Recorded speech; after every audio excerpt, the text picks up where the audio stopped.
जो तस्वीर आप देख रहे हैं ये कोई फिल्मी कहानी नहीं है बल्कि हकीकत है। नाम है रवीना राव। दिखती हैं सीधी सादी, लेकिन इसके चेहरे के पीछे छुपा है एक ऐसा काला राज जिसने सबको चौंका दिया। क्या आप सोच सकते हैं कि ये मासूम दिखने वाली औरत अपने ही पति की हत्या में शामिल हो सकती है? क्योंकि जुर्म कभी चेहरे से नहीं पहचाना जाता, लेकिन जब सच सामने आता है तो रूह तक कांप जाती है। इस वीडियो में हम आपको दिखाएंगे एक ऐसे अपराध की कहानी जिसने रिश्तों की सारी हदें पार कर दी। वीडियो शुरू करने से पहले आप वीडियो को लाइक और होम चैनल को सब्सक्राइब जरूर कर लें। आज हम बात करने वाले हैं रवीना प्रवीण केस के बारे में। इस कहानी की शुरुआत होती है हरियाणा राज्य के भिवानी डिस्ट्रिक्ट से। प्रवीण हरियाणा के भिवानी जिले की गुजरों की ढाणी में रहते थे। एक सीधी सादी जिंदगी थी उनकी। सुबह सुबह उठकर काम पर निकल जाना, देर शाम तक ड्राइवरी करके परिवार के लिए रोजी रोटी कमाना। उनका परिवार छोटा था लेकिन खुशहाल था। पत्नी रवीना, एक 6 साल का बेटा मुकुल और एक नन्ही सी बेटी। प्रवीण के पिता सुभाष और छोटा भाई संदीप गांव में रहते थे, लेकिन परिवार के बीच हमेशा आत्मीयता और सहयोग बना रहता था। करीब 8 साल पहले प्रवीण की शादी रवीना से हुई थी। रवीना मूल रूप से रेवाड़ी जिले के जुड़ी गांव की रहने वाली थी। शादी के शुरुआती सालों में सब कुछ सामान्य था। रवीना ने भी एक पत्नी और मां की भूमिका निभाने की कोशिश की और प्रवीण ने भी भरपूर प्रयास किया कि उसे किसी चीज की कमी महसूस न हो। प्रवीण का सपना था कि उसके बच्चे पढ़ लिख कर कुछ बड़ा बने। वह अपने बेटे मुकुल को स्कूल भेजना चाहता था और बेटी को भी अच्छी परवरिश देना चाहता था। पिता सुभाष बेटे की मेहनत पर गर्व करते थे और भाई संदीप उसे हमेशा अपना आदर्श मानता था। पर किसी को क्या पता था कि इस साधारण सी दिखने वाली परिवार की जिंदगी में एक दिन ऐसा तूफान आएगा जो सब कुछ तहस नहस कर देगा। 25 मार्च 2025 को प्रवीण सुबह घर से बाहर गए थे। दिन भर उनसे कोई संपर्क नहीं हुआ। रवीना की चिंता बढ़ने लगी। रात होते होते वह और भी परेशान हो गई, क्योंकि ऐसा कभी नहीं हुआ था कि प्रवीण टाइम से घर न आए हों। उन्हें कभी देर भी हो जाती थी तो वह फोन करके पहले ही बता देते थे, लेकिन आज तो उनका फोन भी बंद था और आसपास में भी किसी को प्रवीण के बारे में कुछ पता नहीं था। रवीना ने तय किया कि अब वह थाने जाएगी, इसलिए बच्चों को पड़ोसी के पास छोड़कर वह पुलिस थाने की ओर चल पड़ी। थाने पहुंचते ही रवीना की आंखों में घबराहट और डर था।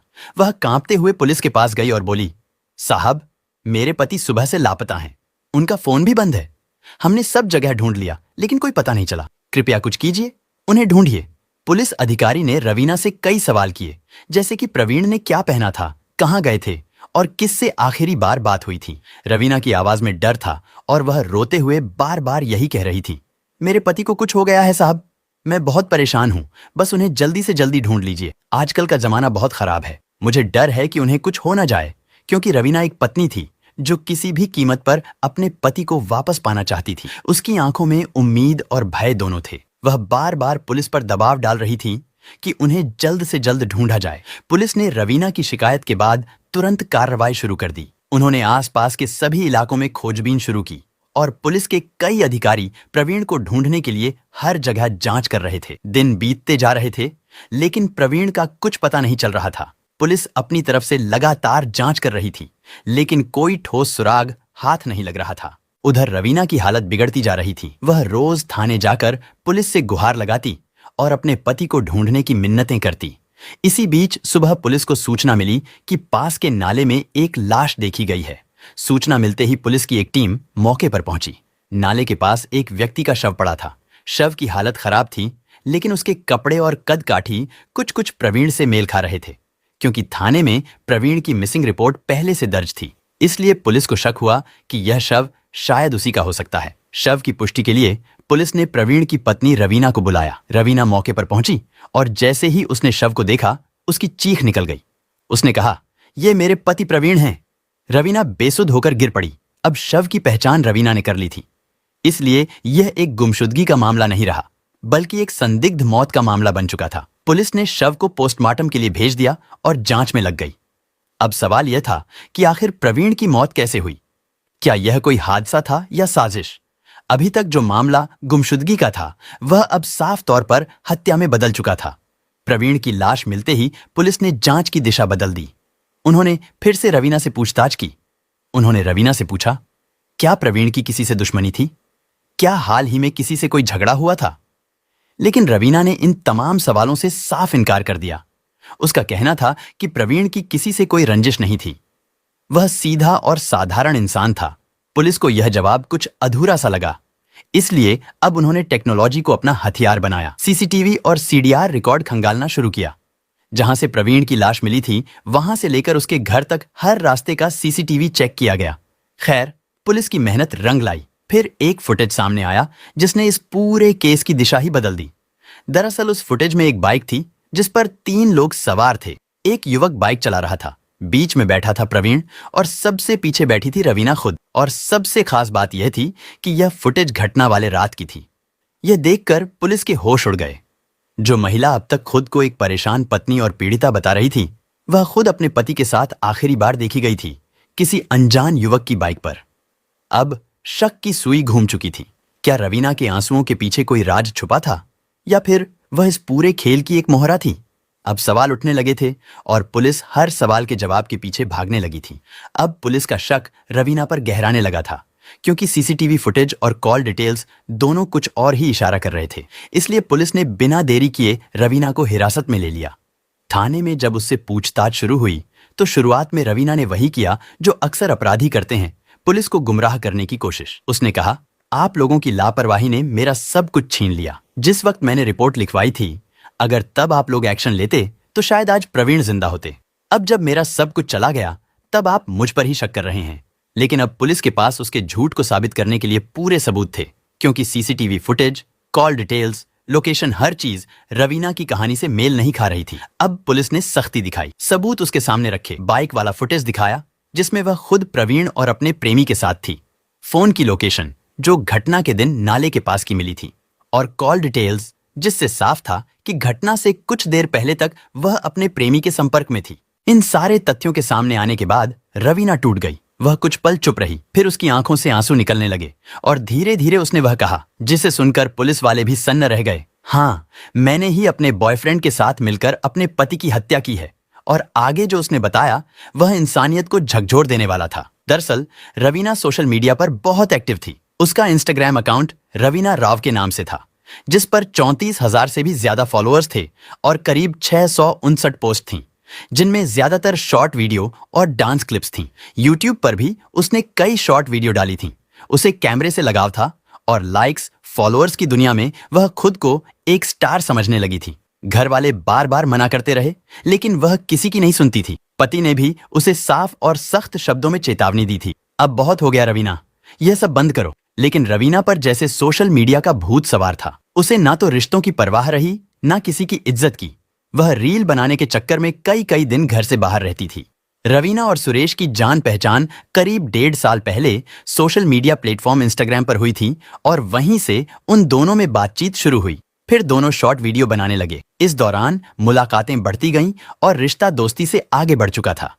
करीब 1.5 साल से दोनों लगातार संपर्क में थे और रवीना का पति प्रवीण इस रिश्ते को लेकर शक करने लगा था। लेकिन रवीना खुद को आजाद और खास महसूस करती थी और इन्हीं मतभेदों के बीच सुरेश जैसे लोग रवीना के जीवन में स्पेस लेने लगे। रवीना ने धीरे धीरे सुरेश को अपने जीवन में उस जगह पर लाना शुरू कर दिया जहां कभी उसके पति प्रवीण का हक था। रवीना जब भी अकेली होती, खासकर जब उसका पति प्रवीण काम पर या किसी बाहर के काम से घर पर नहीं होता, वह सुरेश को घर बुला लिया करती थी। यह सिलसिला कोई 1-2 बार नहीं बल्कि कई बार हो चुका था। रवीना का पति प्रवीण इन सब बातों से अनजान था। उसे कभी यह अंदाजा नहीं था कि उसकी गैर मौजूदगी में उसकी अपनी बीवी उसके ही घर को बदनाम कर रही है। लेकिन किस्मत को कुछ और ही मंजूर था। 25 मार्च 2025 दोपहर का वक्त था। उस दिन प्रवीण को अचानक किसी जरूरी काम से जल्द ही घर लौटना पड़ा। जैसे ही वह घर पहुंचा और उसने जो देखा, उसके पैरों तले जमीन खिसक गई। रवीना और सुरेश उसके अपने ही कमरे में आपत्तिजनक हालत में थे। एक पल के लिए प्रवीण को अपनी आंखों पर यकीन नहीं हुआ, लेकिन वह हकीकत को नजरअंदाज भी नहीं कर सकता था। उसने वहीं हंगामा शुरू कर दिया। गुस्से में लाल प्रवीण चीख चीख कर दोनों को कोस रहा था और सुरेश रंगे हाथों पकड़ा गया था। डर के मारे चुप खड़ा था। घर की दीवारें इस झगड़े की गूंज से भर चुकी थीं। लेकिन तभी जो हुआ वो इंसानियत के नाम पर एक धब्बा था। झगड़े के बीच रवीना ने पास रखी अपनी चुन्नी उठाई और उसी से अपने पति का गला घोंट दिया। इस बीच सुरेश उसे पकड़ने में मदद करता रहा और कुछ ही मिनटों में प्रवीण, जो बस कुछ समय पहले तक अपने ही घर का मालिक था, अब एक निर्जीव शरीर में तब्दील हो चुका था। कोई औरत अपने पति से नफरत करे, यह आम हो सकता है, लेकिन उस नफरत की आग में अपने ही हाथों से उसकी जान ले ले, और वह भी एक गैर मर्द के साथ मिलकर अपने ही घर में, यह उस समाज के लिए एक आईना है जो आधुनिकता के नाम पर खुद को खोता जा रहा है। उस दिन सिर्फ एक आदमी की हत्या नहीं हुई थी, बल्कि भरोसे, रिश्ते और विवाह नाम के पवित्र रिश्ते को गला घोंटकर मार डाला गया था। प्रवीण अब इस दुनिया में नहीं था, लेकिन सबसे हैरान करने वाली बात यह थी कि प्रवीण की हत्या के बाद भी रवीना पूरे दिन नॉर्मल बनी रही। चेहरे पर ना कोई डर और ना ही कोई अफसोस। शाम को जब घर वालों ने उससे प्रवीण के बारे में पूछा तो उसने कहा कि मुझे मालूम नहीं, शायद कहीं बाहर गए हैं। रात करीब 2:30 बजे रवीना ने घर की लाइटें बंद की, पर्दे गिराए और सुरेश के साथ मिलकर एक बड़ी सी चादर में प्रवीण की लाश लपेट दी। और उस रात के सन्नाटे में जब पूरा मोहल्ला नींद में डूबा हुआ था तो दोनों ने एक पुरानी बाइक निकाली। लाश को उसी बाइक के बीच में बिठाया गया और रवीना खुद पीछे बैठ गई, मानो कुछ हुआ ही ना हो।